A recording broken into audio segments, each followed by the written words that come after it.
Welcome back. You're watching us here on Editors Roundtable. Sonia just said that I should be sharing some fitness tips, and that's exactly what I'm doing. I'm talking about some of the most tasty food that all the QSRs, serve, and at the same time, they reported their numbers as well. I was looking at the trends. Well, if you just take a look at all the QSR companies, Jubilant Food, Devyani, Sapphire Foods, their numbers in this quarter, all of them have been in line with their 3-year CAGR, slightly below that or largely in line. Devyani around 28% versus a 3-year compounded growth of 32%, 28% for restaurant brands as against a 3-year compounding of 26.5%. But that's on the top line. Let's look at the internals out there. If you just take a look at the margins, there's been compression for most of the companies. Jubilant Foodworks seen a margin compression of 610 basis points. Devyani and Sapphire Foods, all of them lower. The only couple of companies which saw margin expansion were restaurant brands, and in that a higher margin expansion in their India business, which is Burger King, and Westlife Food, which is McDonald's. So that made me curious, and I looked at the same store or like-to-like growth as well. And there was an interesting trend out there. Domino's had a like-for-like growth decline of minus 0.6%, Pizza Hut via Devyani minus 3.2%, and Pizza Hut via Sapphire minus 4%. And then I looked at the burger guys. Out there, we actually saw positive growth coming in, 1.9% for KFC, Devyani, burgers and sandwiches. This is KFC Sapphire was plus 2%, Burger King 8.3% in India, and McDonald's 14%. And that got me thinking, why is it that people are choosing burgers over pizzas? And this has been a trend over the last couple of years. One, earlier burgers weren't conducive for delivery. These guys worked on their product and made them, more stable for delivery, as a result of which burgers are now increasingly preferred for delivery over pizza.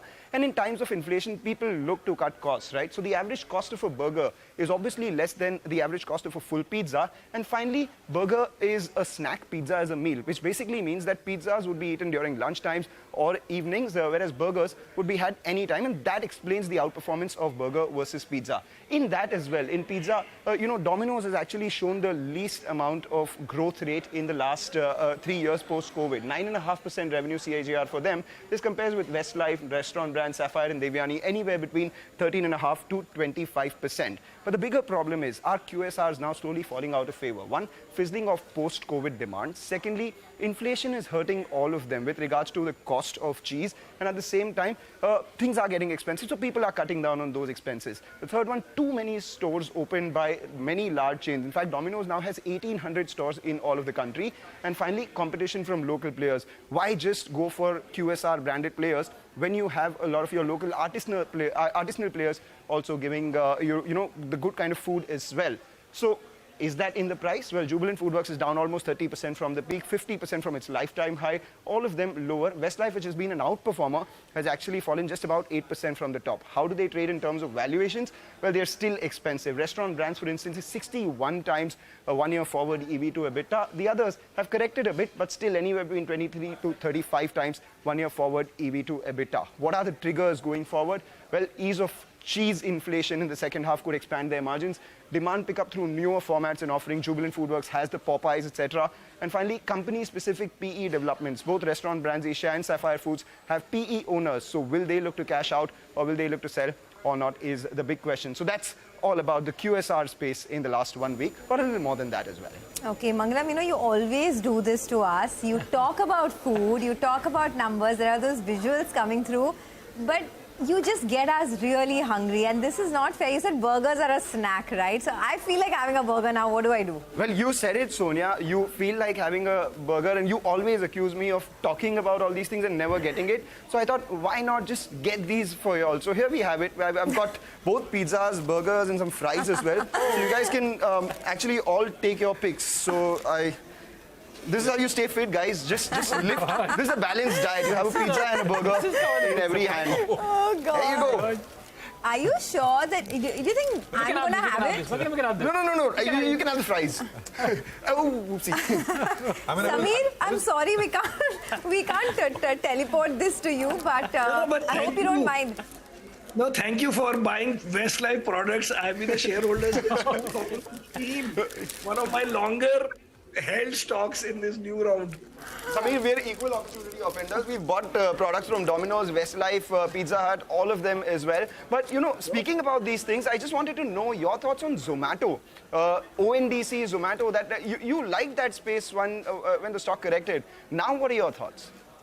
First of all, this ONDC, I hope you have been keeping up that this week or whatever the last weekend, orders fell because the subsidy is been reduced, or basically it was a 1 week, one set of influencers pushing of the thing. The point is very simple, big picture.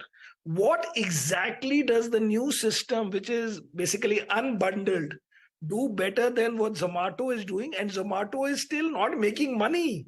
The point is that if some other model comes, food has to be made, it has to be delivered, and then you have to do some customer service and all that. If the first fellow is not making money and is barely breaking even, which part of this will you do more efficiently? It could only, this could have only worked if you said Zomato too much money and therefore I will undercut that thing. Right now with all the order and all the high take that they have, they still don't make money because somebody's ordering a 100 rupee item and the delivery cost of that is still the same as somebody ordering 1,000 rupees. And you know that in a order, it takes 40 minutes. Whatever you do, the delivery cost of that person, his salary and some whatever other cost will be not less than 40, 50 rupees because he has to make some 20, 21,000 rupees per month. Samir, by the way, pizza or burger? What's the choice? Burger. I only own the burger company right now. No, not own. What do you love? What do you prefer having? I prefer what is in my portfolio. Okay, here I'm having the burger for you, Samir. Pizza. But thank you so much for joining us. Really appreciate your thoughts, and thanks for being with us on Editors Roundtable.